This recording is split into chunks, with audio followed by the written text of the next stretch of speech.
Tapos na tayo, Cedric. Ang apat na salitang yon ay parang isang malakas na dagundong sa gitna ng katahimikan ng kanilang mansyon. Mas matalas pa sa bubog, mas malamig pa sa marmol na sahig na kinatatayuan niya.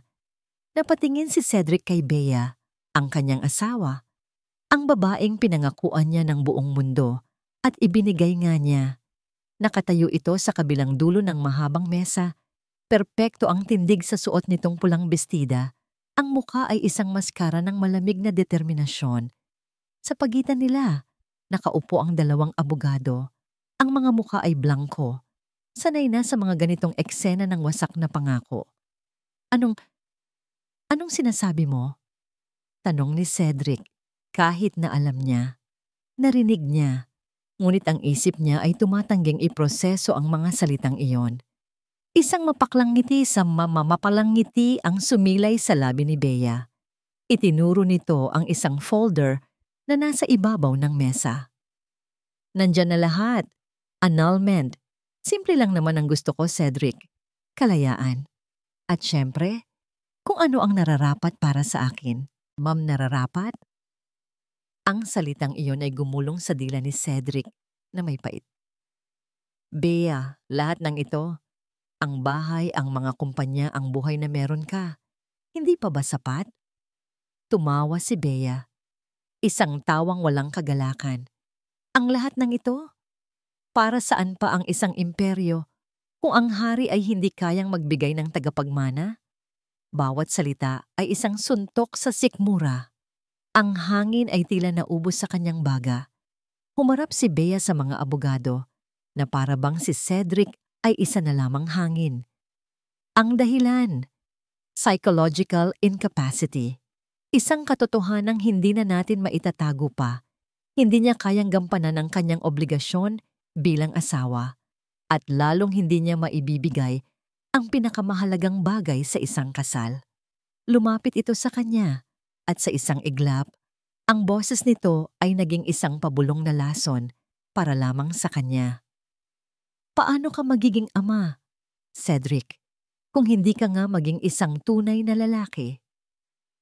At sa mga salitang iyon, gumuho ang mundo ni Cedric Lanzano. Hindi dahil sa pag-alis ni Bea, hindi dahil sa posibleng pagkawala ng kalahati ng kanyang yaman.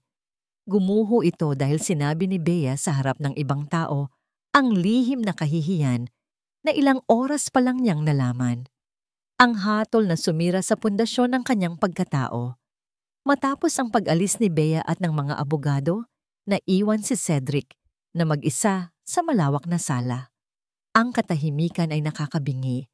Ang isip niya ay bumalik sa nangyari kaninang umaga. Ang malamig na pakiramdam ng leather na upuan sa klinika ng doktor. Ang amoy ng antiseptic. Ang mukha ni Dr. Morales, puno ng profesional na awa. I'm sorry, Mr. Lanzano, sabi ng doktor. Itinuturo ang mga resulta sa kanyang monitor. The tests are conclusive. You have erectile dysfunction. Based on our findings, it appears to be primarily caused by severe psychological stress, pero hindi natin maiaalis ang posibilidad ng physiological factors. Nakatitig lang si Cedric sa mga graph at numero. Mga salitang hindi niya maintindihan, pero ang kahulugan ay malinaw. Isang hatol. May gamot ba para dito? Tanong niya. Ang boses ay parang hindi sa kanya. Maraming options, sir. Pills, therapy. We can explore them, but it's important to manage your stress levels. Your position as CEO. Hindi na niya narinig ang iba pang sinabi ng doktor. Ang tanging umalingaw-ngaw sa kanyang isipan ay ang salitang dysfunction, depektibo, sira, hindi sapat. Ang isang Cedric Lanzano, ang kinikilalang pinakamatagumpay na bilyonaryo sa Asia, ang nasa pabalat ng mga magazine, ang lalaking tinitingala at kinaiinggitan ng lahat, ay depektibo. Ngayon, sa kanyang penthouse na tanaw ang buong syudad na para bang pag-aari niya, pakiramdam niya ay wala siyang halaga. Ang mga ilaw ng gusali sa ibaba ay parang mga bituing nangungutya sa kanya. Dumiretso siya sa kanyang bar at kinuha ang pinakamahal na bote ng whiskey. Tinitigan niya ang kulay amber na likido. Para saan pa ang lahat ng ito? Ang tagumpay? Ang pera? Kung sa huli, ang pinakapangunahing bahagi ng kanyang pagkalalaki ay biglang kinuha sa kanya. Sa isang iglap ng galit at kawalan ng pag-asa, ibinato niya ang bote sa pader na salamin. Ang tunog ng nabasag na salamin at nabuhos na alak ay umalingaw-ngaw sa buong silid. Napasandal siya sa pader, dahan-dahang napaupo sa sahig, sa gitna ng mga bubog ng kanyang karangalan. Napasabunot siya sa kanyang buhok, isang ungol ng paghihirap ang kumawala sa kanyang lalamunan. Doon, sa dilim, sa gitna ng kanyang pagkawasak, isang ideya ang pumasok sa kanyang isip. Isang desperadong solusyon, hindi para ayusin ang kanyang katawan, kundi para ayusin ang kanyang wasak na ego. Dahan-dahan siyang tumayo, pinagpaga ng sarili, at lumakad patungo sa kanyang study table. Binuksan niya ang kanyang laptop. Ang mga daliri niya ay nanginginig habang nagtatype siya sa search bar. Mga salitang hindi niya aakalaing hahanapin niya kailanman. Paano ibalik ang tiwala sa sarili? Lunas sa kahihiyan, mga walang kwentang resulta, mga self-help articles, mga forum, at pagkatapos, sa kailaliman ng isang page, isang link ang nakaagaw ng kanyang pansin. Hindi ito magarbo, simple lang, disente. Kira Hermosa Exclusive Services. Nag-aalangan, pinindot niya ito. Ang website ay minimalist. Itim at ginto ang kulay. Walang mga larawan ng mga babaeng nakahubad. Tanging mga salita. Para sa mga lalaking nagmamay-ari ng mundo, ngunit pakiramdam ay nawala ang sarili. Hindi kami nagbebenta ng aliw. Ibinabalik namin ang iyong kumpiyansa. Ang aming serbisyo ay isang ilusyon, isang perpektong karanasan na muling magpapatunay sa iyong halaga. Isang kasama sa paningin ng mundo, isang reyna sa iyong tabi na magpapaalala sa lahat at sa iyo na ikaw pa rin ang hari. Si Cedric ay napahinto. Ito ay kabaliwan. Ngunit sa puntong ito, wala na siyang pakialam. Kailangan niya ng isang bagay, isang mabilis na lunas. Isang band-aid para sa kanyang dumudugong pagkalalaki. May isang simpleng form sa dulo ng page. Pangalan, numero, oras ng pagkikita. Walang presyo. Tanging isang nota. Ang bayad ay depende sa halaga ng iyong pangangailangan. Ginamit niya ang isang burner phone number at isang pekeng pangalan. Pero alam niyang makikilala siya. Hindi iyon mahalaga. Pinindot niya ang submit. Ilang segundo lang, isang mensahe ang lumitaw sa screen. Ang iyong appointment ay kumpirmado na. Mangyaring magtungo sa The Velvet Lounge, bukas, alas 8 ng gabi. Hanapin ang babaeng may hawak na puting rosas. Napatingin si Cedric sa kanyang refleksyon sa madilim na screen ng laptop. Isang lalaking pagod, isang lalaking wasak, isang lalaking handang gawin ang lahat. Kinuyom niya ang kanyang kamao. Gagawin niya ito. Isang text message ang gumising kay Kira mula sa kanyang maigsing idlip. Ang tunog ng notification ay tila malakas sa katahimikan ng kanyang maliit na apartment. Kinapa niya ang kanyang cellphone sa ibabaw ng side table. Ang mga mata ay bahagyang iminumulat. Bunso. Ate, nag-text si Mama. Okay na daw pakiramdam niya. Nakainom na ng gamot. Huwag ka na mag-alala. I love you. Isang maliit na ngiti ang sumilay sa mga labi ni Kira. Nag-type siya ng mabilis na sagot. Kira, sige, salamat. Mag-aral kang mabuti. Tawagan mo ako agad. Kung may kailangan, I love you too. Ibinaba niya ang cellphone at napabuntong hininga. Sa isang sulok ng silid, nakasabit ang isang lumang larawan ng kanilang pamilya. Masaya. Kompleto. Bago gumuho ang lahat. Ang amoy ng gamot ng kanyang ina ay tila laging nanunuot sa bawat sulok ng apartment na ito.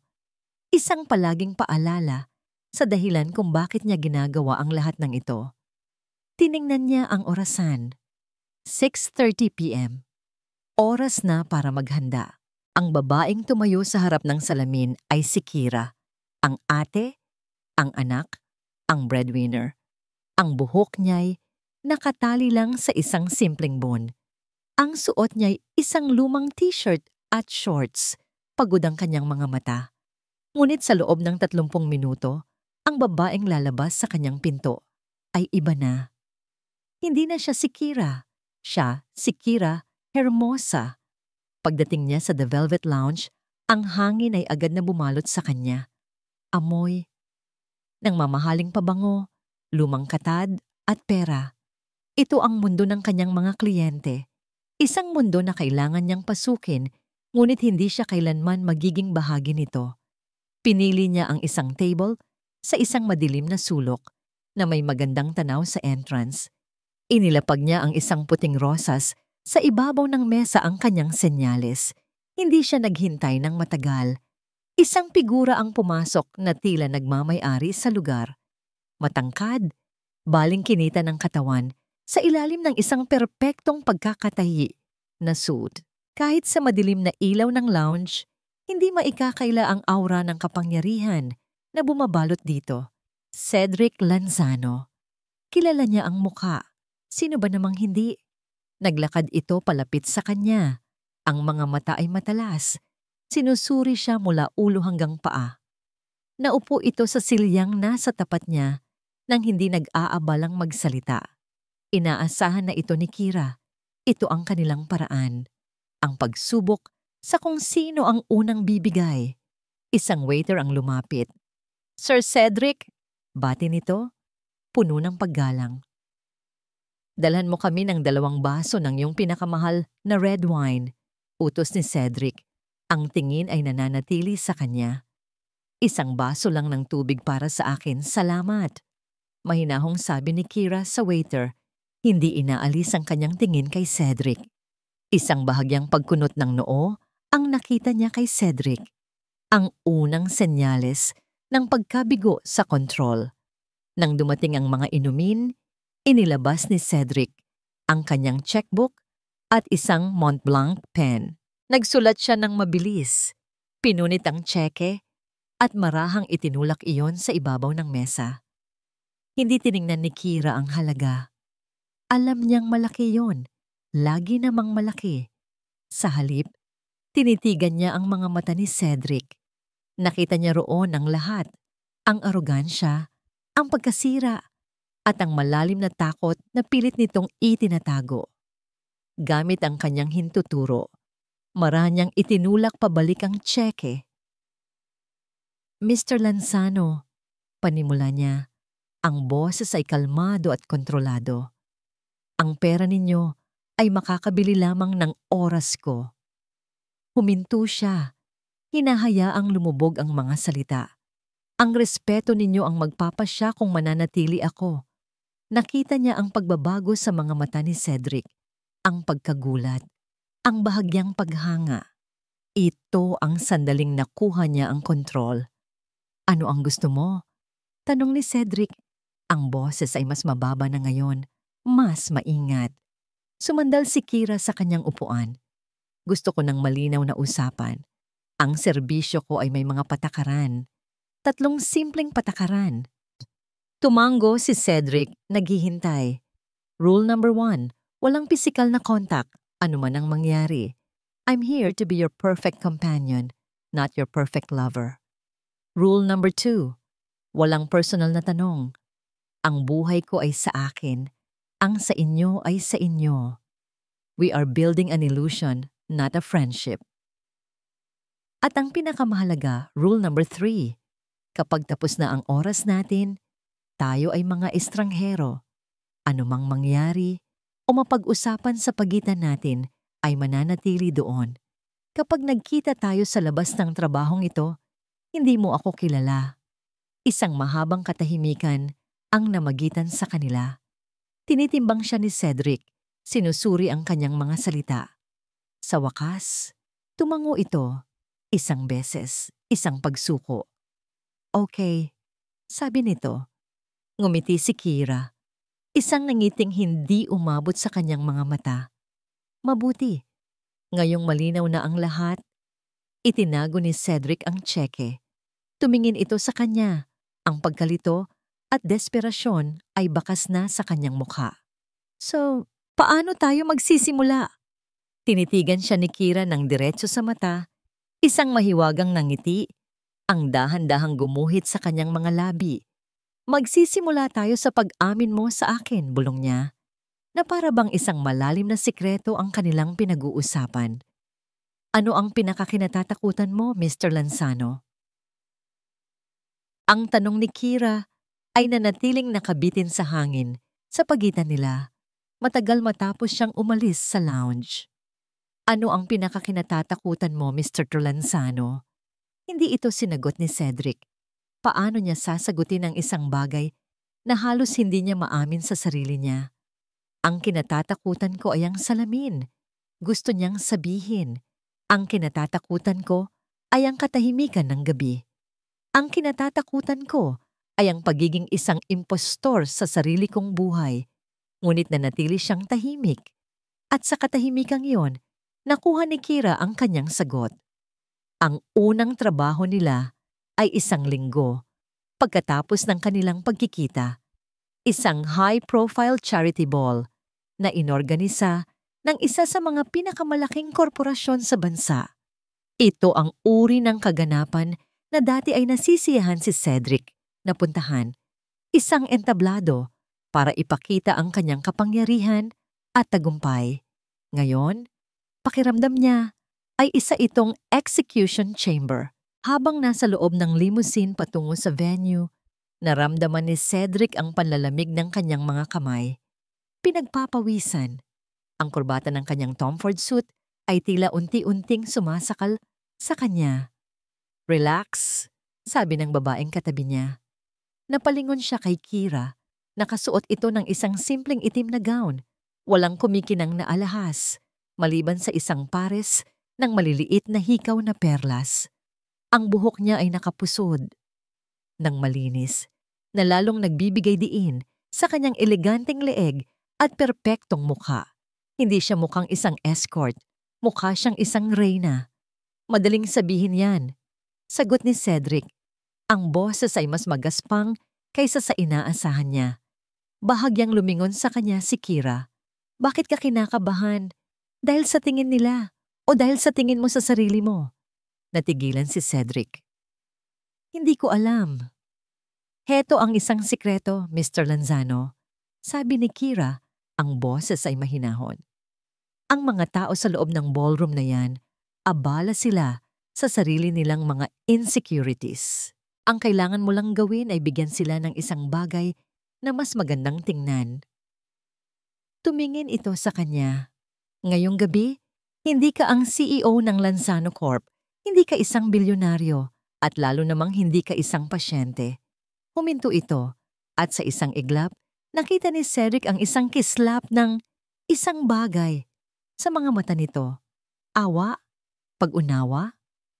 Ngayong gabi, pagpapatuloy nito, isa ka lang lalaki na kasama ang isang magandang babae.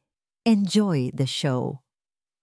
Pagpasok nila sa Grand Ballroom, lahat ng mata ay napunta sa kanila. Ang mga bulungan ay parang mga bubuyog na umuugong. Nakita niya ang mga tingin, pagtataka, pagkainggit, paghuhusga. Dati, ang mga tinging ito ang nagpapakain sa kanyang ego. Ngayon, para silang mga karayom, automatiko siyang nanigas.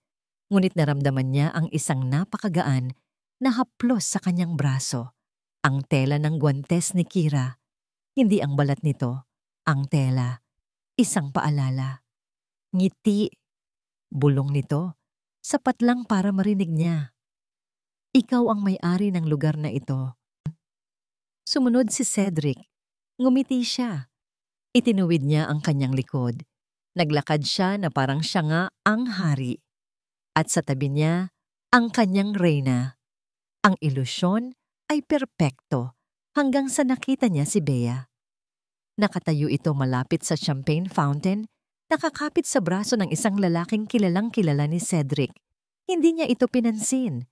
Ang atensyon niya ay na kay Bea na nakatingin sa kanila na may halong galit at pangungutya sa mga mata. Well, sabi ni Bea habang papalapit sila. Ang boses ay tumutulos sa sarkasmo. Cedric, ang bilis mo namang makahanap ng kapalit. Sana naman, this one is functional. Naramdaman ni Cedric na nag-init ang kanyang mukha. Ang mga salita ay parang isang sampal sa harap ng daan-daang tao. Napakuyom ang kanyang kamao. Ngunit bago pa siya makapagsalita, nagsalita si Kira. Ma'am, sabi ni Kira. Ang boses ay matamis ngunit may talim. Tumingin ito kay Bea mula ulo hanggang paa. Isang mabilis na sulyap na tila sinusuri ang halaga nito. I believe true function is found in class and discretion. Dalawang bagay na tila parehong wala sa inyo ngayong gabi. Ang nangiti ay nawala sa mukha ni Bea. Nagpatuloy si Kira, bumaling sa lalaking kasama ni Bea. At sa inyo, sir, isang paalala lang. Ang pagiging aso ay hindi nangangahulugang kailangan mong tumahol para sa amo mo sa publiko. Pagkatapos ay hinawakan ni Kira ang braso ni Cedric. Halika, mahal. May mga mas importanteng tao tayong kailangang batiin. Habang naglalakad sila palayo, naiwan si Bea na nakanganga. Ang mukha ay namumula sa galit at kahihiyan. Naramdaman ni Cedric ang isang bagay na matagal na niyang hindi naramdaman. Hindi ito pagnanasa. Ito ay paghanga. Isang malalim, hindi maipaliwanag na paghanga. Nang magsimula ang musika para sa sayawan, hinila siya ni Kira patungo sa dance floor. Hindi ako sumasayaw, mabilis niyang sabi. Hindi ka rin naman nakikipag-usap sa ex-wife mo, pero ginawa mo pa rin. Sagot nito. Hindi tumitigil sa paglakad. Sa gitna ng dance floor, humarap ito sa kanya. Inilagay niya ang isang kamay sa balikat nito at ang isa naman sa baywang nito, maingat na iniiwasan ang direktang kontak sa balat. Ang distansya sa pagitan nila ay disente. Ngunit para kay Cedric, ito ang pinakamalapit na naramdaman niya sa isang tao sa loob ng mahabang panahon. Nagsimula silang gumalaw kasabay ng musika. Hindi siya magaling na mananayaw, ngunit si Kira ay isang perpektong kapareha. Siya ang gumagabay. Siya ang nangunguna. Ang tanging ginawa ni Cedric ay sumunod, at sa unang pagkakataon, tinitigan niya talaga ito. Hindi bilang isang serbisyo, hindi bilang isang ilusyon, kundi bilang isang babae.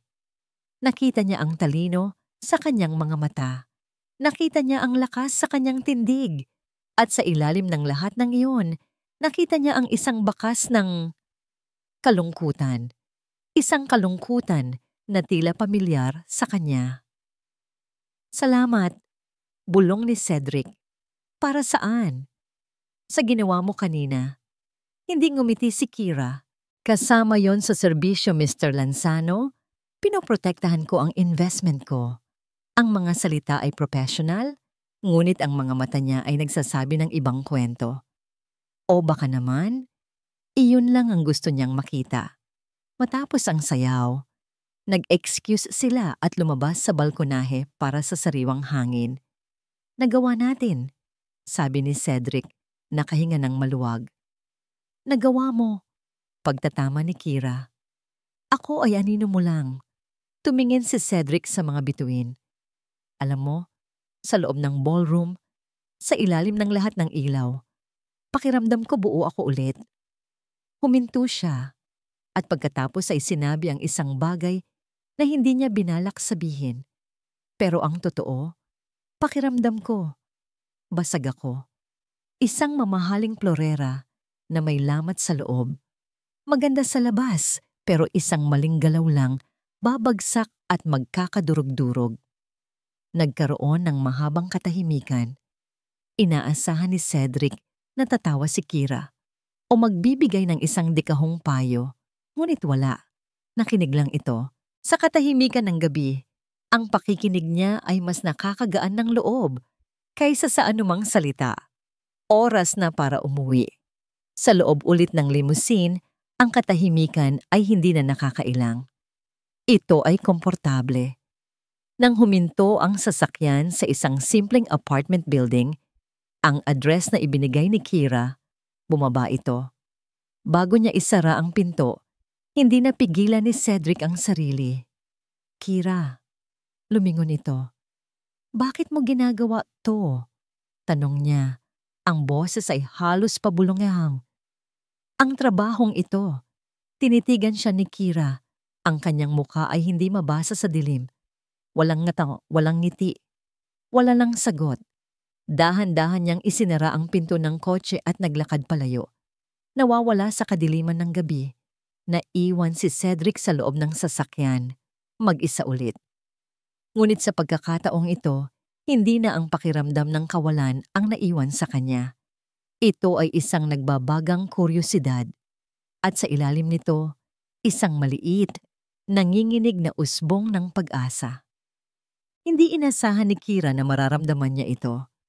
Sa kanyang linya ng trabaho, ang pinakamahalagang kakayahan ay ang pagiging hiwalay sa emosyon.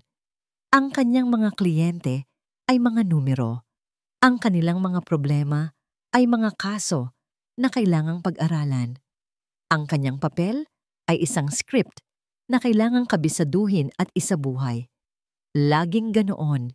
Simple, malinis, ligtas, pero iba si Cedric Lanzano. Sa mga sumunod na linggo, ang kanilang mga appointment ay naging mas madalas. Isang business dinner dito, isang opera night doon. Sa bawat pagkikita, si Kira ay perpektong gumanap bilang ang babaeng magpapatunay sa halaga ni Cedric sa mata ng mundo. At sa bawat pagkikita, si Cedric ay unti-unting bumabalik sa dating siya. Ang kumpiyansa, ang awtoridad, ang kislap sa kanyang mga mata. Ang ilusyon ay gumagana. Masyadong gumagana. At iyon ang problema. Dahil sa pagitan ng mga pagpapanggap, may mga sandaling hindi kasama sa script. Isang hapon, hindi sila nagpunta sa isang magarbong lugar. Nagkita sila sa isang maliit na parke, sa utos ni Cedric. Gusto ko lang ng normal na hapon, sabi nito sa telepono. Naupo sila sa isang bench, sa ilalim ng isang malaking puno ng akasya. May hawak na tig-isang paper cup ng kape. Walang mga matang nakatingin. Walang mga bulungang kailangang labanan.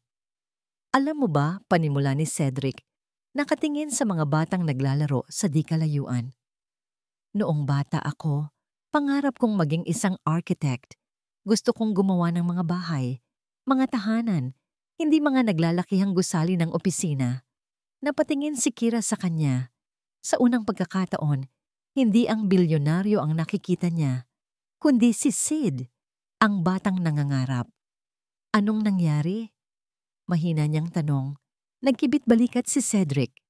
My father. May plano na siya para sa akin. Ang Lanzano Corp ay ang kanyang legasya. Obligasyon kong ipagpatuloy iyon. May pait sa kanyang boses. Irony, di ba? I built an empire, but I never built a home. Hindi alam ni Kira kung anong isasagot. Ang professional na si Kira Hermosa ay dapat magbigay ng isang matalinong komento. Ngunit ang siyang sumagot ay si Kira, ang babaeng nakaupo sa tabi niya. Hindi pa huli ang lahat. Tumingin sa kanya si Cedric at sa kanyang mga mata, nakita ni Kira ang isang bagay na mapanganib. Pasasalamat. Connection. Sa sandaling iyon, ang cellphone ni Kira ay nagring. Nakita niya ang pangalan ng kanyang kapatid. Agad niyang sinagot. Sinusubukang itago ang pag-aalala sa kanyang boses. Bunso, napatawag ka? Okay lang ba si Mama? Ate, ang boses ng kapatid niya ay nanginginig. Inatake na naman siya ng hika. Mas malakas ngayon. Kailangan daw siyang dalhin sa ospital. Nanlamig si Kira. Ang mundo sa paligid niya ay biglang nawala. Sige, papunta na ako. Huwag kang aalis dyan. Nang ibaba niya ang tawag, nanginginig ang kanyang mga kamay. Nakita niya ang mukha ni Cedric, puno ng pag-aalala. May problema ba? Wala. Mabilis niyang sagot. Tumatayo. Kailangan ko nang umalis. Tapos na ang oras natin. Automatikong bumalik ang mga pader, ang lamig, ang distansya. Ngunit habang nagmamadali siyang umalis, narinig niya ang boses ni Cedric sa kanyang likuran. Kira, sandali. Huminto siya, ngunit hindi lumingon.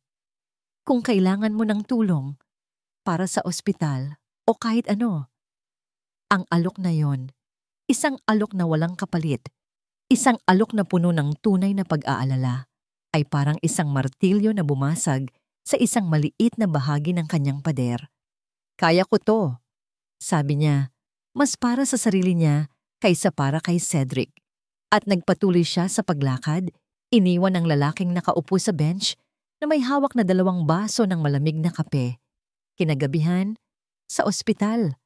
Habang binabantayan niya ang kanyang natutulog na ina, hindi maalis sa isip niya si Cedric. Ang pag-aalala sa mga mata nito, ang sinseridad sa boses nito. Napabuntong hininga siya. This is dangerous. Masyado siyang napapalapit. Kinabukasan, may isa pang business dinner. Sa pagkakataong ito, sa private mansion ng isang potential investor. Habang naghihintay si Kira sa sala, napansin niya ang isang koleksyon ng mga naka-frame na litrato sa isang estante. Mga larawan ng pamilya niya ng investor.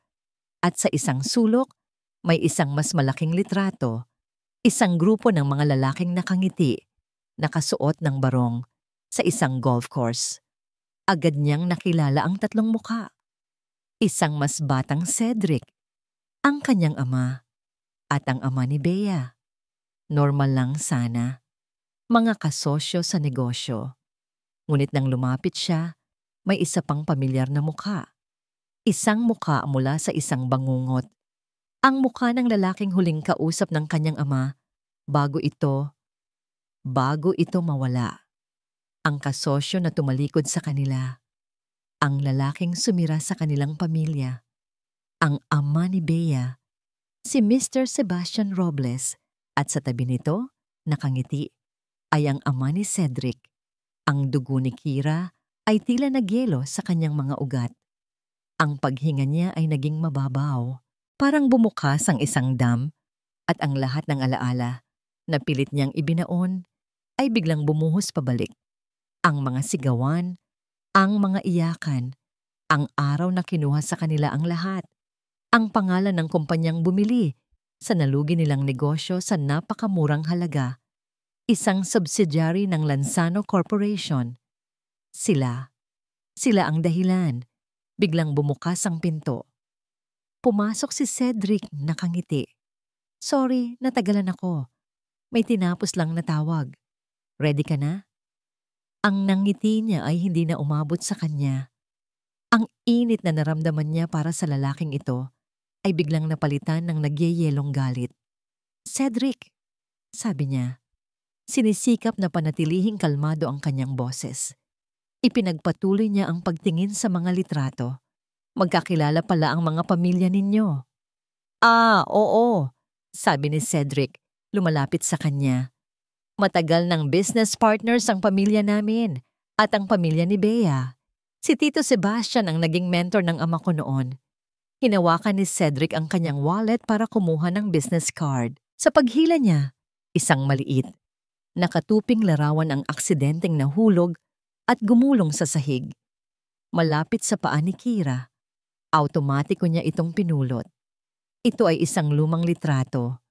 Kupas na sa panahon. Ang parehong mga lalaki mula sa golf course. Ang ama ni Cedric. Ang ama ni Bea. Magkaakbay. Masaya. Ang mga pader ni Kira ay hindi na lang nagkaroon ng bitak. Gumuho ang mga ito.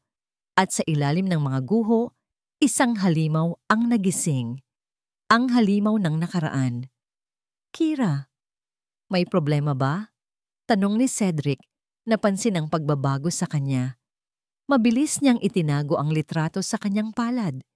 Ibinigay niya rito ang isang pekeng ngiti. Ang nangiti ni Kira Hermosa. Ang professional. Wala, sabi niya. Ang boses ay mababawas ay matamis na lason. Wala.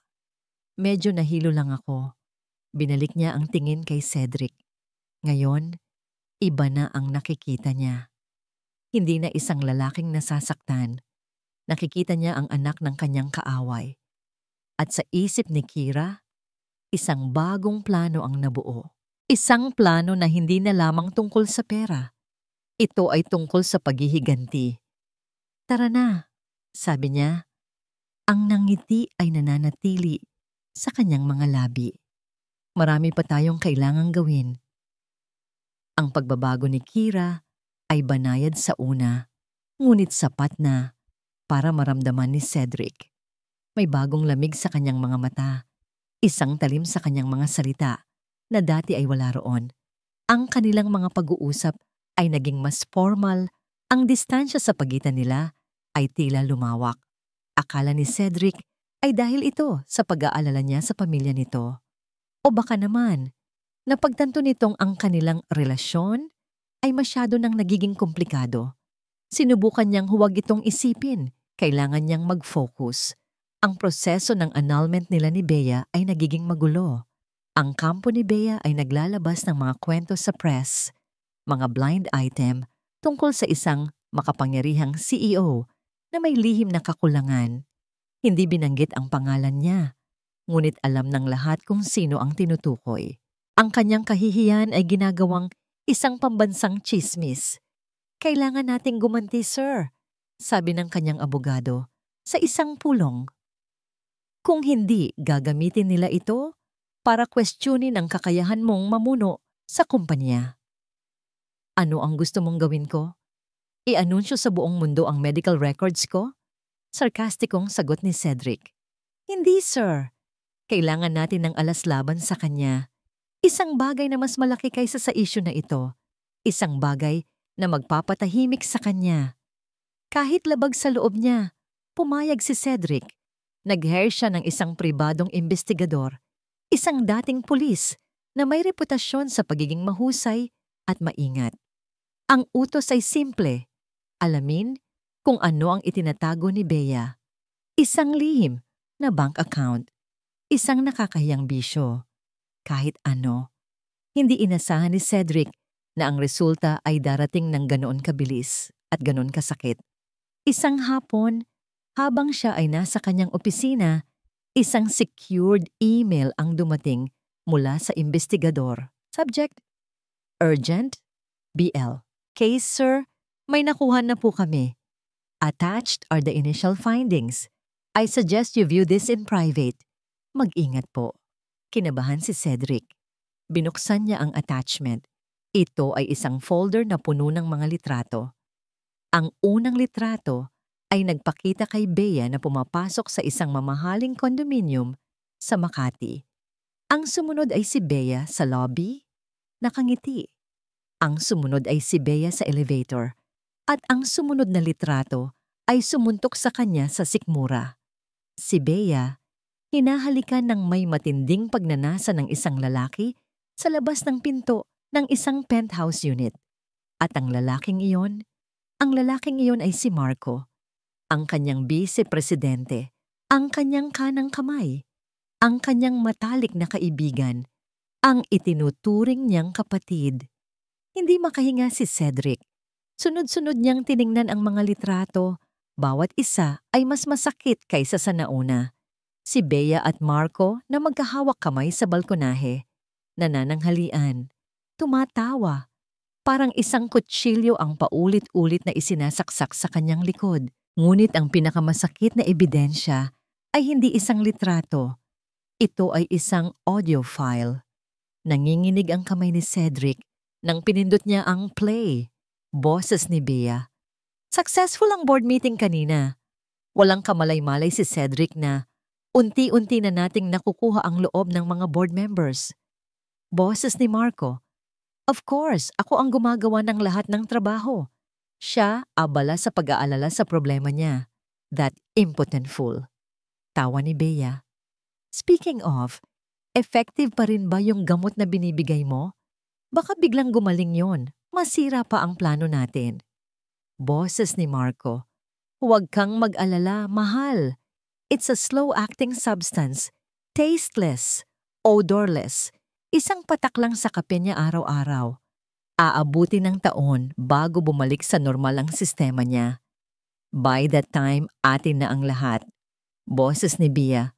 Good. Pagkatapos nito, aalisin na natin siya sa kumpanya.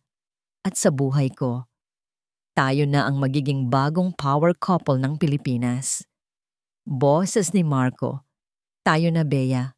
Noon pa man.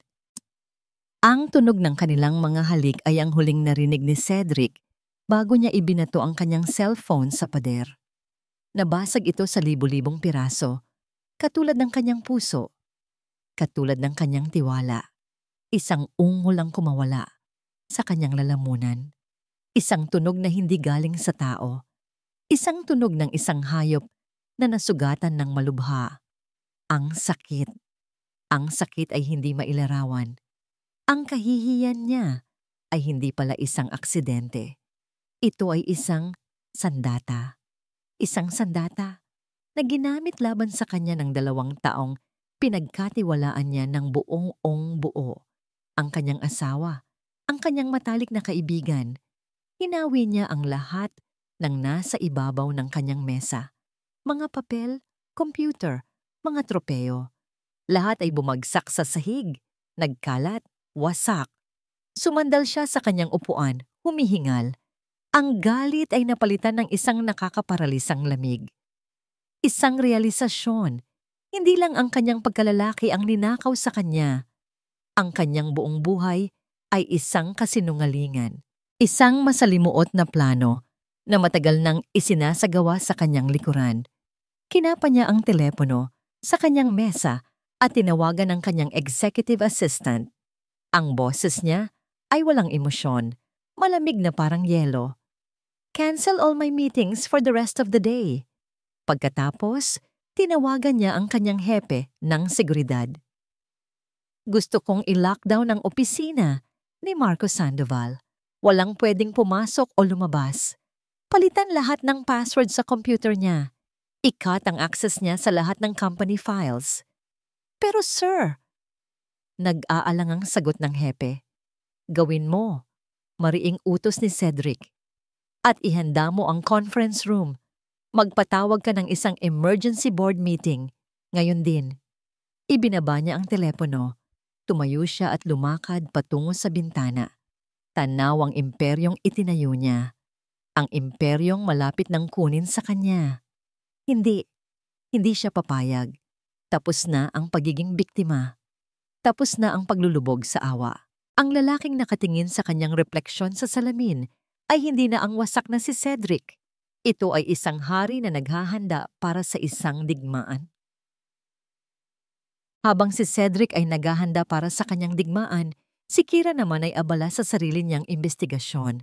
Ang bawat libreng oras niya ay ginugugol niya sa mga lumang dyaryo sa National Library at sa paghahanap sa Internet Archives.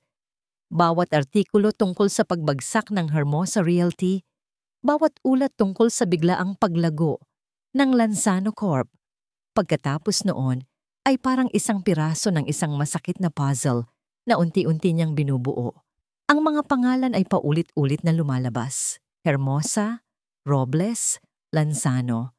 Isang tatsulok ng pagkakaibigan, pagtataksil at kasakiman. Kinumpirma ng kanyang pananaliksik ang kanyang pinakamasamang hinala. Si Sebastian Robles, ang ama ni Bea, ang nagmaniobra sa pagbagsak ng kumpanya ng kanyang ama. At ang pamilyang Lanzano, bilang matalik na kasosyo, ang isa sa mga pinakamalaking nakinabang. Bumili sila ng mga ari-arian ng Hermosa sa presyong halos ipamigay na lang. Para kay Kira, malinaw ang lahat.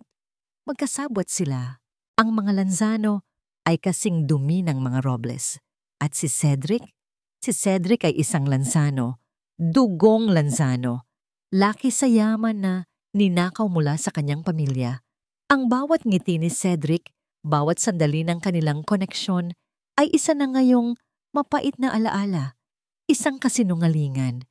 Pakiramdam niya ay isa siyang hangal. Paano siya muntik na mahulog sa bitag ng isang tulad niya? Hindi na mauulit. Bulong niya sa sarili habang nakaupo sa malamig na sahig ng library. napapalibutan ng mga multo ng nakaraan. Ang galit ay naging gasolina niya. Ang paghihiganti ang naging kanyang misyon.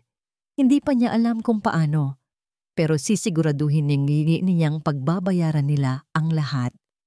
Sa kabilang banda ng syudad, sa pinakamataas na palapag ng Lanzano Tower, ang entablado ay handa na. Ang mga miyembro ng board ay isa-isang pumasok sa conference room.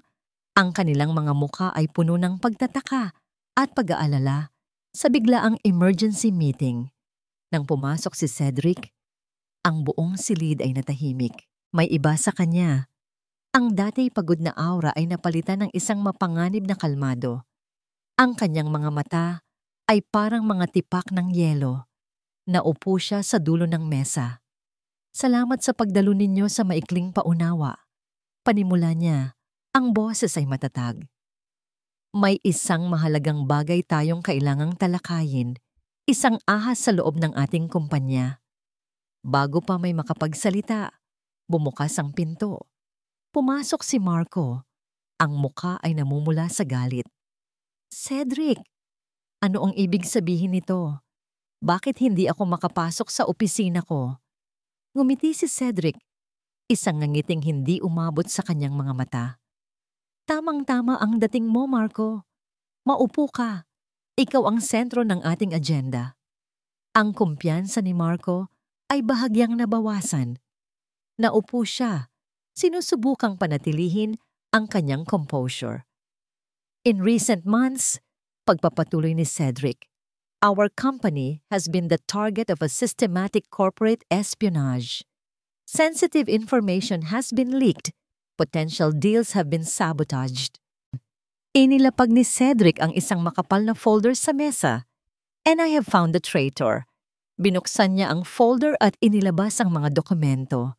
Mga bank statement na nagpapakita ng malalaking deposito sa isang offshore account sa ilalim ng pangalan ni Marco. Mga email na nagpapatunay ng kanyang pakikipag-ugnayan sa mga kalabang kumpanya. Namilog ang mga mata ni Marco. "This is absurd! Gawa-gawa mo lang yan." "Talaga ba?" tanong ni Cedric. "Kung ganoon, baka gusto mong ipaliwanag ito." Ikinonekta ni Cedric ang isang thumb drive sa projector. Sa isang iglap, ang malaking screen sa likod niya ay nagpakita ng isang litrato. Ang litrato nila ni Bea na naghahalikan sa labas ng penthouse. Ang buong boardroom ay napuno ng mga bulungan. Si Marco ay namutla na parang isang multo. "Cedric, I can explain." "Huwag ka nang mag-abala." Putol ni Cedric. "I move for the immediate termination of Marco Sandoval from his position as Vice President and his removal from the board effective immediately." Ang mga miyembro ng board na ngayon ay galit na galit sa pagtataksil ay mabilis na bumoto. All in favor? Lahat ng kamay ay itinaas. "It's settled then. Security, please escort Mr. Sandoval out of the building." Ngunit bago pa makalapit ang mga gwardiya, bumukas muli ang pinto ng conference room. Pumasok si Bea. Ang muka ay isang maskara ng galit. At sa likod niya, isang tao na hindi inaasahan ni Cedric na makita. Si Sebastian Robles, ang ama ni Bea. Isang maimpluwensyang negosyante na may-ari rin ng malaking porsyento ng shares sa Lanzano Corp. "Hindi ganoon kabilis, Cedric," sabi ni Sebastian. Ang boses ay kalmado, ngunit puno ng awtoridad. "Tito Sebastian," sabi ni Cedric, pilit na pinapanatili ang kanyang respeto. "This is an internal company matter." "Nagkakamali ka," sagot ni Sebastian. "This involves my daughter and my investment." Lumapit si Bea sa tabi ni Marco. Ang lahat ng ito ay isang kasinungalingan. Isang desperadong hakbang ng isang lalaking hindi matanggap na iniiwan na siya. Humarap si Bea sa board. Ang totoo, si Cedric ay hindi na fit para mamuno sa kumpanyang ito. He is mentally unstable. His personal problems are affecting his judgment. Pinagbibintangan niya ang kanyang pinakamatapat na kaibigan dahil sa selos. Naghiyawan ang mga miyembro. Ang silid ay naging isang gulo. Katahimikan. Sigaw ni Sebastian at lahat ay tumahimik. Dahil sa mga nakababahalang pangyayaring ito, pagpapatuloy ni Sebastian, I am calling for a vote of no confidence against our current CEO, Cedric Lanzano, at inonominate ko ang taong tunay na nagpapatakbo ng kumpanyang ito sa likod ng mga kamera, ang taong may tunay na malasakit, Mr. Marco Sandoval. Natigilan si Cedric. Ito pala ang plano. Isang coup. Lumingalinga siya sa mga miyembro ng board. Nakita niya ang pag-aalinlangan sa kanilang mga mata. Ang laso ni Bea at Sebastian ay gumagana. Nagsimula ang botohan. Isa-isa, ang mga taong dati ay tapat sa kanya ay bumoto laban sa kanya. Tinatakot ng impluwensya ni Sebastian o binulag ng mga kasinungalingan ni Bea.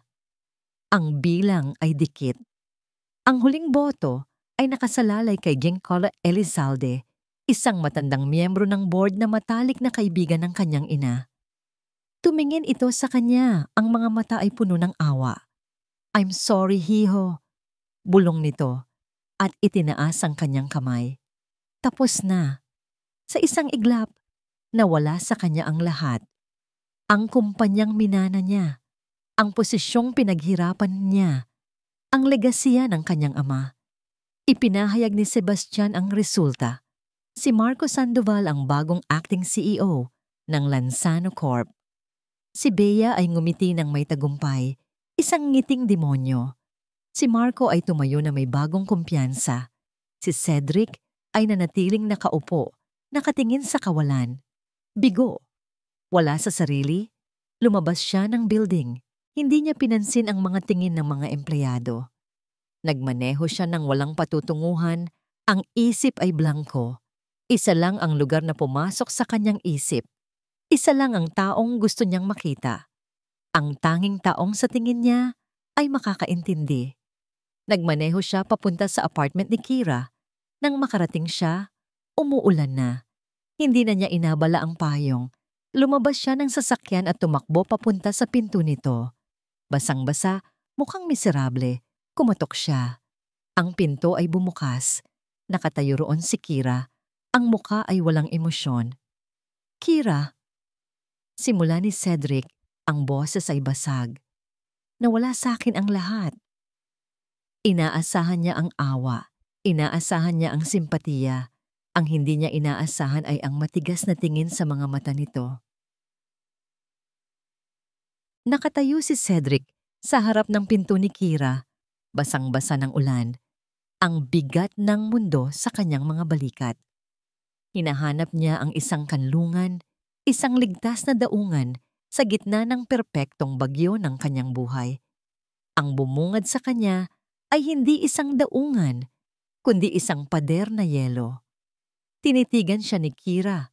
Ang mga mata nito ay walang bahid o mababayan ng anumang emosyon, walang awa, walang pag-aalala. Tanging isang malamig, nakakalkulang distansya. Nawala sa akin ang lahat, ulit ni Cedric. Ang boses ay desperado. Naghahanap ng kahit anong senyales ng pag-unawa. Ngumiti si Kira, ngunit ang nangiti ay hindi umabot sa kanyang mga mata. Isang nangiting mapait at puno ng pangungutya. Talaga? Ang lahat ba, Mr. Lanzano? O isang maliit na bahagi lang ng yaman na kinuha ng pamilya mo mula sa iba? Natigilan si Cedric. Ang mga salita ay parang isang sampal. Ano? Anong sinasabi mo? Bumukas ng mas malapad ang pinto.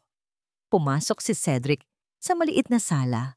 At doon, sa ibabaw ng maliit na mesa, nakakalat ang ebidensya ng kanyang kasalanan o kasalanan ng kanyang angkan. Mga lumang clippings ng dyaryo, mga litrato. Ang pangalang Hermosa Realty ay nakasulat sa bawat isa. Kilala mo ba sila? Tanong ni Kira.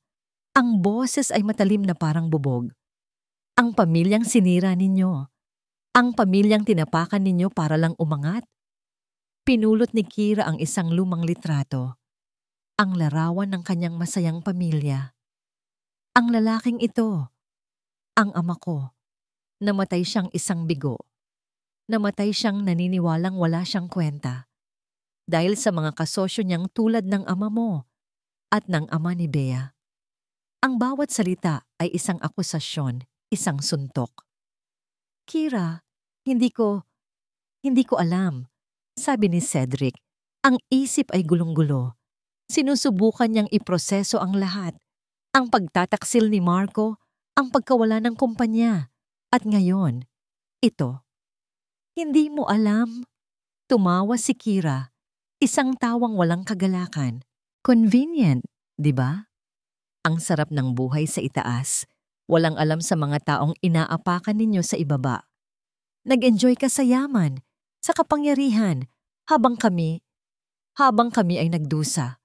Ibinato niya ang mga dyaryo sa paanan ni Cedric. Basahin mo kung paano nawala sa amin ang lahat. Kung paano nagkasakit ang nanay ko dahil sa stress. Kung paano ko kinailangang tumigil sa pag-aaral para alagaan siya at ang kapatid ko. Ang boses niya ay nagsimulang manginig, hindi dahil sa kalungkutan, kundi dahil sa matagal ng kinikim-kim na galit. Kaya huwag kang pupunta dito, sabi niya. Dinuduro siya. Huwag kang pupunta dito at iiyak sa akin dahil nawala ang korporasyon mo. Ang lahat ng yan ay isang patak lang ng luha kumpara sa karagatan ng paghihirap na idinulot ng pamilya mo sa amin. Napayuko si Cedric. Ang bigat ng kanyang sariling problema ay biglang napalitan ng bigat ng kasalanan ng kanyang pamilya. Kira, maniwala ka sa akin. Kung alam ko lang. Kung alam mo ano, putol ni Kira. Ano ang gagawin mo? Ibabalik mo ang pera? Hihingi ka ng tawad? Huli na ang lahat, Cedric. Huling-huli na. Lumapit siya. Ang mukha ay ilang pulgada na lang ang layo sa kanya. Nakita ni Cedric ang apoy sa mga mata nito. Ang apoy ng pagkasuklam. Pare-pareho lang kayo. Ikaw, si Bea, si Marco, ang tingin ninyo sa mga tao ay mga bagay na pwedeng bilhin at gamitin. Ginamit mo ako para ayusin ang basag mong ego. Ginamit ka nila para makuha ang kumpanya mo. It's a world of users. At pagod na akong maging isang gamit. Ang bawat salita ay totoo. Masakit, pero totoo. Ginamit niya si Kira. Sa simula, iyon lang ang habol niya. Isang serbisyo, isang ilusyon.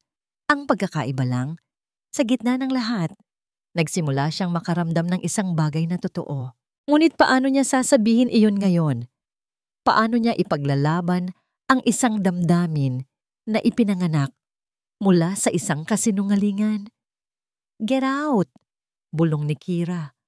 Ang boses ay basag na ngayon. Ang galit ay napalitan ng isang malalim na pagod. Hindi gumalaw si Cedric. Sinabi kong umalis ka na. Sigaw niya na Kasia. Itinutulak siya sa dibdib. Ayoko nang makita pa ang pagmumukha mo. Umalis ka sa buhay ko. Ang pagtulak niya ay mahina.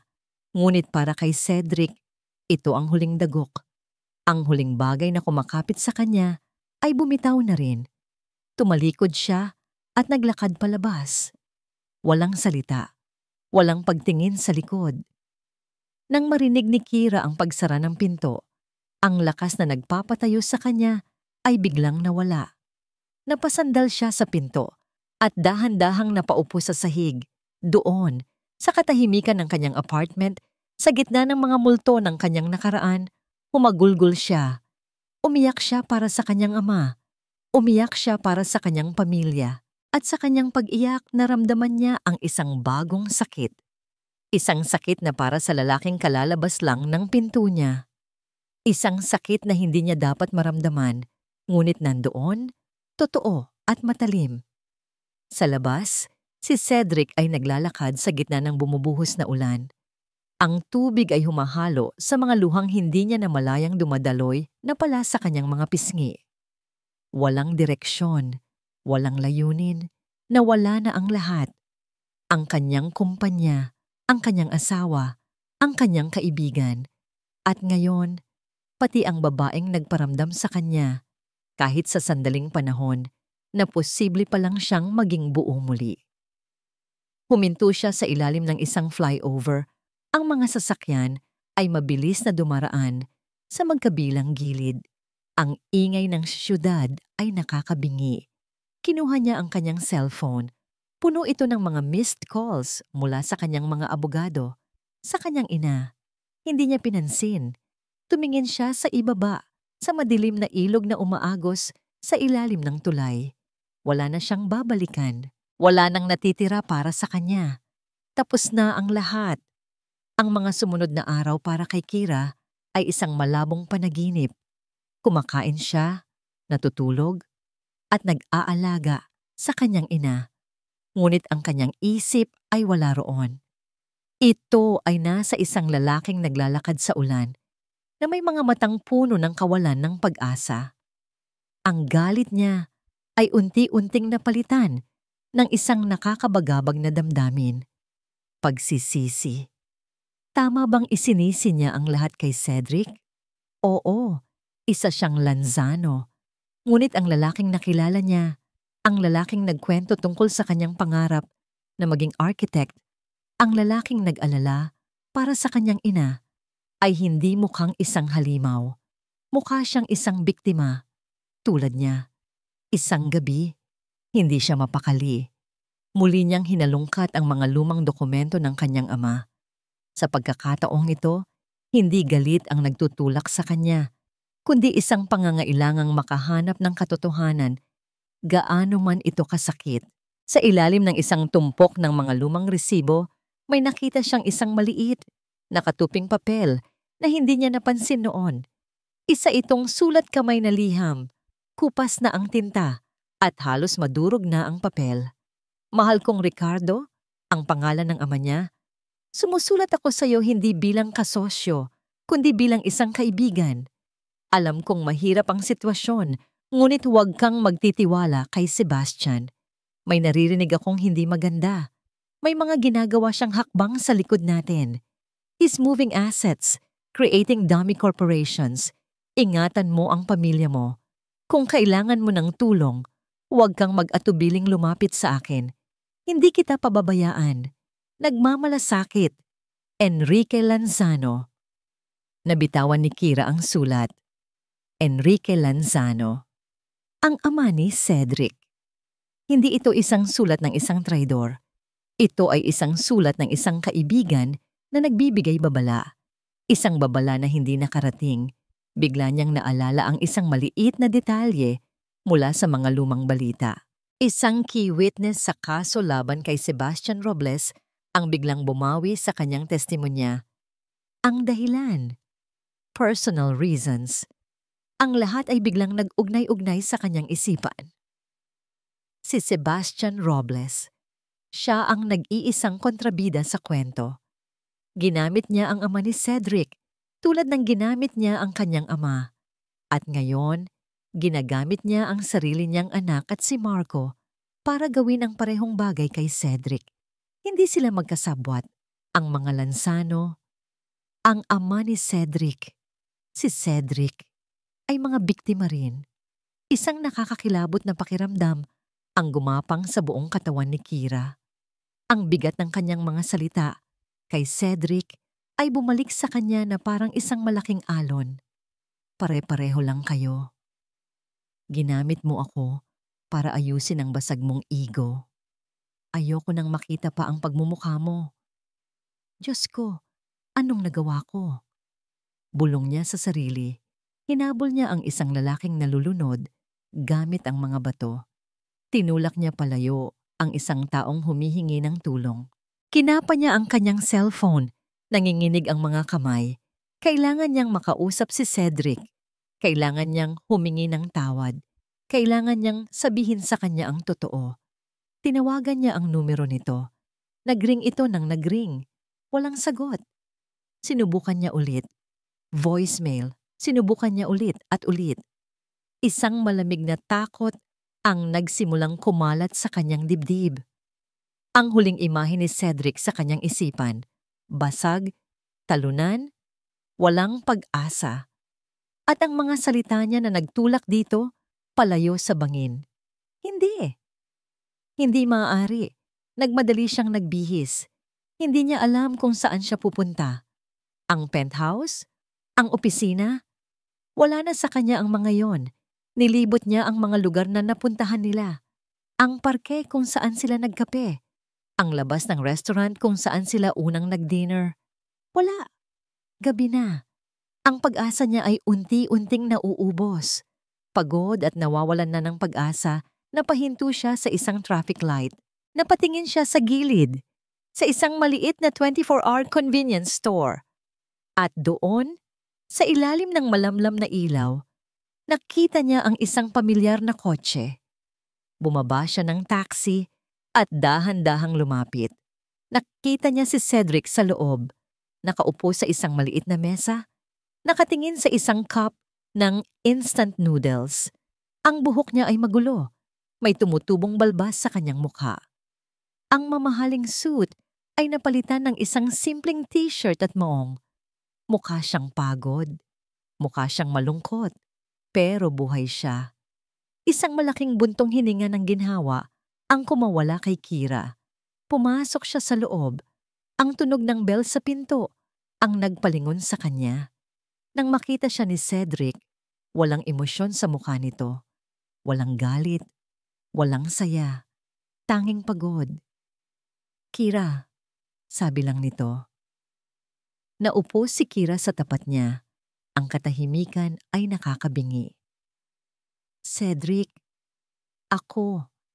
Panimula ni Kira, hindi alam kung paano sisimulan. Yung tungkol sa sinabi ko, tama ka, putol ni Cedric, hindi tumitingin sa kanya.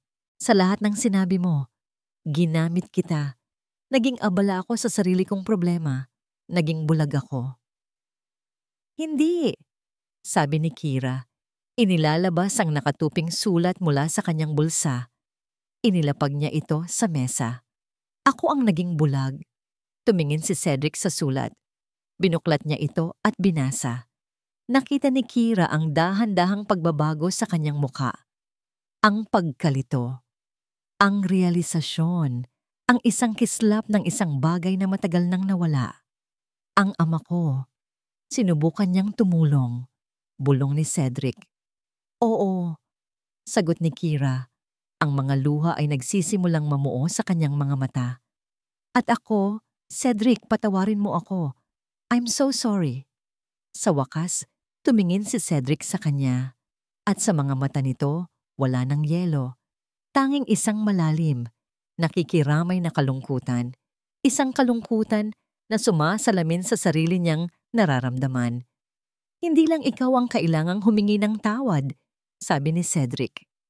Pareho tayong biktima ng parehong tao at pareho nating hinayaan ang nakaraan na bulagin tayo.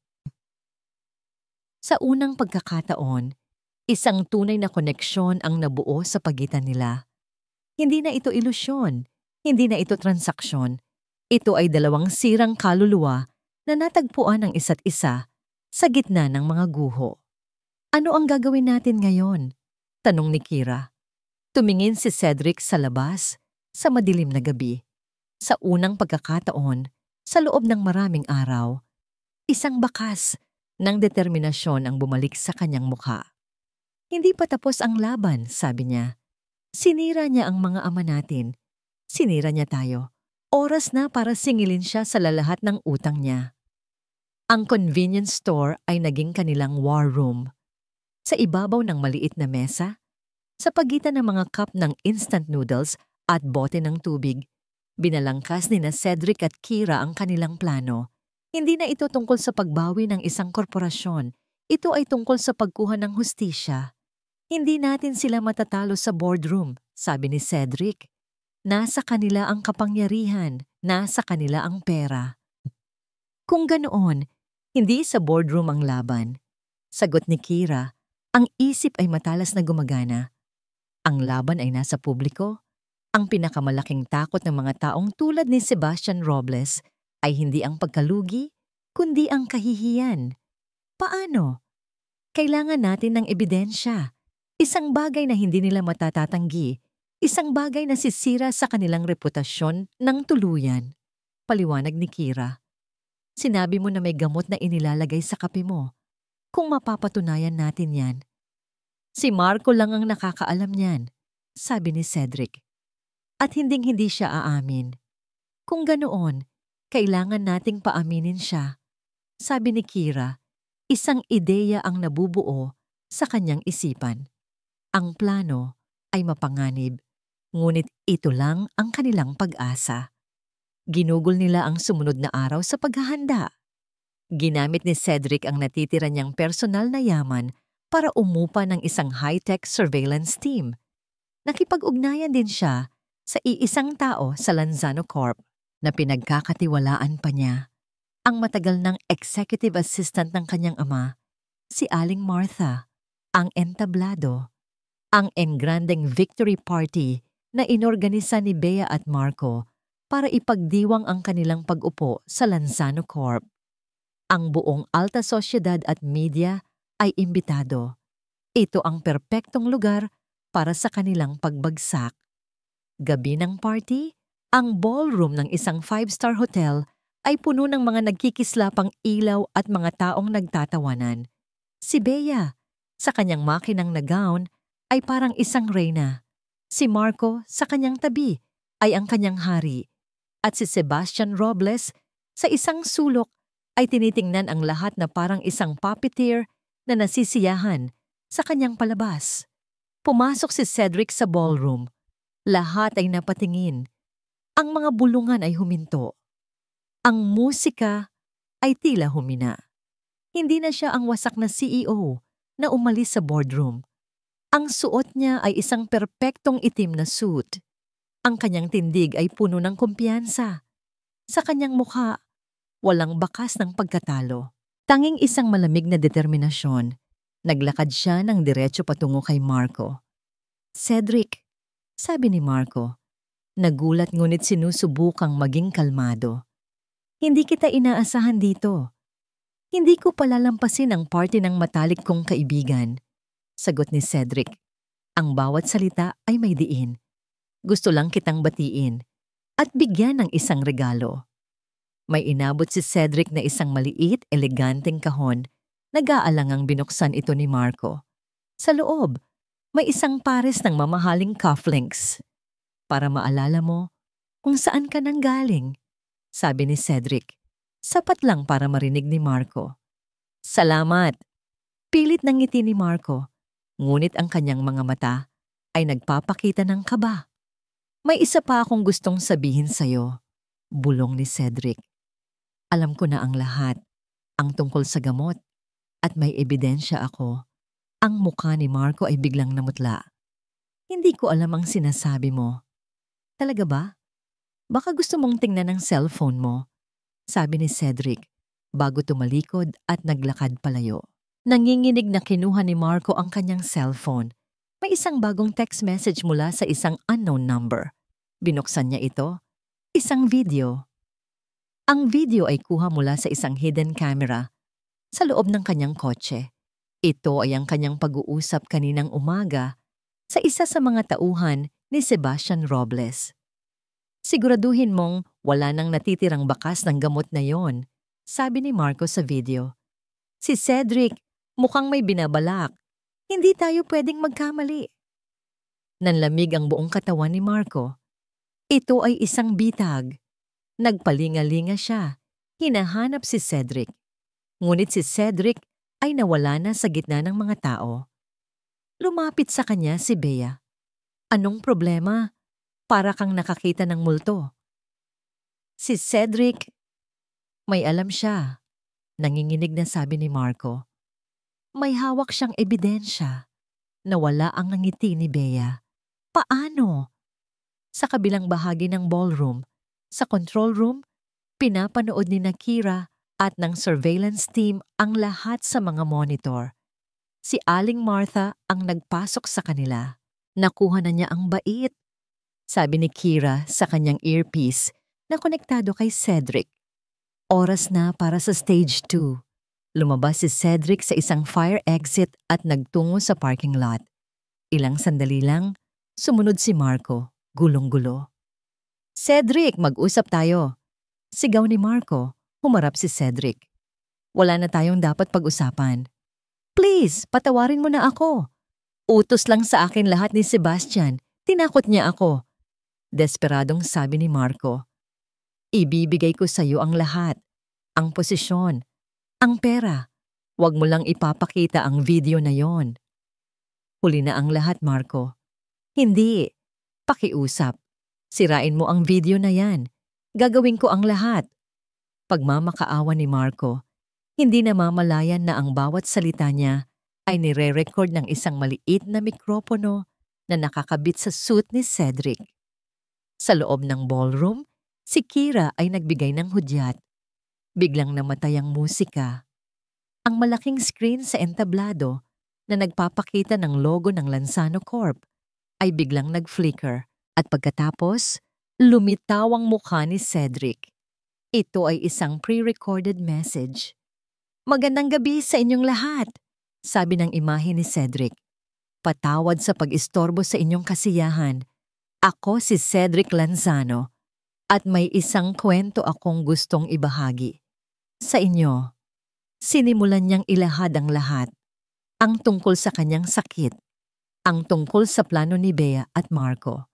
Maaring sabihin ninyong ito ay salita laban sa salita. Pagpapatuloy niya. Kaya hahayaan ko na lang ang bagong CEO ninyo ang magpaliwanag.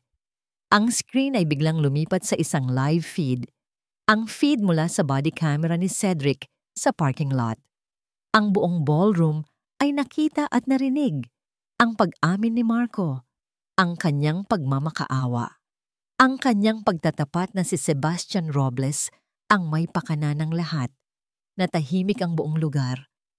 Ang tanging maririnig ay ang mga gasp ng pagkagulat. Si Bea ay napasandal sa pader, hindi makapaniwala. Si Sebastian Robles ay sinubukang tumakas, ngunit hinarang na siya ng mga security guards sa pinto. Sa parking lot, napatingin si Marco sa isang CCTV camera sa itaas nila. Nakita niya ang maliit na pulang ilaw at naintindihan niya. Hindi! Bulong niya. Sa sandaling iyon, dumating ang mga pulis. Marco Sandoval, you are under arrest. Mula sa entablado, pumasok si Cedric kasama si Kira sa kanyang tabi. Humarap sila sa mga kamera ng media na ngayon ay nagkakagulo. Ang party? Sabi ni Cedric, ang boses ay malinaw at malakas. Ay tapos na. Ang eskandalo ay sumabog na parang isang bomba nuklear sa mundo ng negosyo at alta sosyedad ng Pilipinas. Ang Lanzano takeover scandal ay nasa headline ng lahat ng dyaryo at news program sa loob ng maraming linggo. Si Sebastian Robles, kasama si Marco at Bea, ay naharap sa maraming kaso, mula sa corporate fraud hanggang sa physical injury through substance administration. Ang kanilang mga pangalan ay naging simbolo ng kasakiman at pagtataksil. Ang kanilang mga imperyo na itinayo sa mga kasinungalingan ay nagsimulang gumuho. Sa gitna ng kaguluhan, si Cedric Lanzano ay muling kinilala bilang bayani ng kanyang sariling kwento. Ang board of directors, sa isang kahiyahiyang emergency meeting, ay ibinalik sa kanya ang posisyon bilang CEO. Ngunit sa pagkakataong ito, may nagbago. Sa kanyang unang araw pabalik sa opisina, tinipon ni Cedric ang buong executive committee. Salamat sa inyong patuloy na tiwala. Panimula niya. Ang kanyang presensya ay mas kalmado ngayon, mas matatag. Pero nandito ako para ipaalam sa inyo na ito na ang huling araw ko bilang CEO ng Lanzano Corporation. Isang bulungan ng pagkagulat ang kumalat sa silid. Ang kumpanyang ito ay naging buhay ng aking ama at naging buhay ko, pagpapatuloy niya. Pero natutunan ko sa isang napakasakit na paraan na ang isang titulo o isang gusali ay hindi ang tunay na sukatan ng isang tao. Itinalalaga niya bilang bagong CEO si Jing Elizalde, ang babaeng bumoto laban sa kanya, ngunit may tunay na malasakit sa kumpanya. Ibinenta niya ang malaking bahagi ng kanyang shares at inilagay ang pera sa isang foundation na tutulong sa mga biktima ng corporate injustice. Pagkatapos ng pulong, lumabas si Cedric sa gusali hindi bilang isang bilyonaryo, kundi bilang isang malayang tao. Sa kabilang banda, ginamit ni Kira ang perang nakuha mula sa isang out-of-court settlement sa pamilya Robles para sa isang bagay na mas mahalaga. Ang kanyang kapatid ay matagumpay na naoperahan. Inilipat niya ang kanyang ina sa isang maliit ngunit komportableng bahay sa probinsya, malayo sa polusyon at masasamang alaala ng syudad. Hindi na siya si Kira Hermosa, ang nagbebenta ng ilusyon. Siya na ulit si Kira, ang anak, ang ate, ang isang babaeng sa wakas ay nakahanap ng kapayapaan. Isang hapon, ilang buwan pagkatapos ng lahat, nagmamaneho si Cedric sa isang mahabang kalsada sa tabi ng dagat. Wala na ang kanyang driver, ang kanyang mamahaling European car. Isang simpleng pickup truck lang ang dala niya. Nakasuot lang siya ng puting t-shirt at shorts. Huminto siya sa tapat ng isang maliit na bahay na may hardin na puno ng mga bulaklak. Nakita niya si Kira doon, nagdidilig ng mga halaman. Nakasuot ng isang simpleng bestida, ang buhok ay hinahangin. Mukha siyang mas maganda kaysa noong nakasuot siya ng mga designer gown. Mukha siyang masaya, mukha siyang totoo. Lumapit si Cedric. Narinig ni Kira ang kanyang mga yapak at lumingon. Isang ngumangiti ang subilay sa kanyang mga labi. Isang tunay, walang pader na nga panangiti. Napaaga ka yata, sabi niya. Hindi na ako makapaghintay, sagot ni Cedric. Naupo sila sa isang duyan sa beranda. Tanaw ang papalubog na araw sa karagatan. So ano nang plano mo ngayon, Mr. Architect? Tanong ni Kira. Ngumiti si Cedric. Nag-enroll siya sa isang online course sa architecture. Nagsimula na siyang gumawa ng mga disenyo para sa mga maliliit na bahay. Bumubuo ng mga tahanan, hindi na mga imperyo. Mukhang magandang simula yan, sabi ni Kira. Isang komportableng katahimikan ang namagitan sa kanila. Ang tanging maririnig ay ang alon ng dagat at ang huni ng mga ibon. Huminga ng malalim si Cedric. Oras na. Kira, sabi niya, lumingon para harapin ito. Hindi na ako ang bilyonaryong si Cedric Lanzano. Ang natitira na lang ay si Ced, isang lalaking may maraming peklat, maraming pagkakamali at maraming pangarap na hindi pa natutupad. Hinawakan niya ang kamay nito. Mainit. Totoo. Wala akong maipapangakong mga mansyon o mga diamante. Ang maibibigay ko lang ay ang sarili ko. Ang totoo, basag, pero buong-buo kong sarili. Tatanggapin mo ba? Hindi sumagot si Kira gamit ang mga salita. Sa halip, lumapit siya at marahan siyang hinalikan. Ito ang kanilang unang tunay na halik. Walang presyo, walang script, walang ilusyon. Puno ito ng pasasalamat, ng pagpapatawad, at ng pangako ng isang bagong simula. Nang maghiwalay ang kanilang mga labi, isinandal ni Kira ang kanyang ulo sa balikat ni Cedric. Ang tunay na yaman, bulong niya, ay hindi nakikita sa bangko. Nararamdaman ito dito.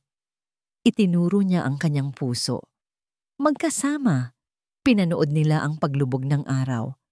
Ang kulay kahel at lila na langit ay isang perpektong pagtatapos sa isang madilim na kabanata at isang perpektong simula para sa isang bago. Hindi na sila dalawang sirang tao na naghahanap ng lunas.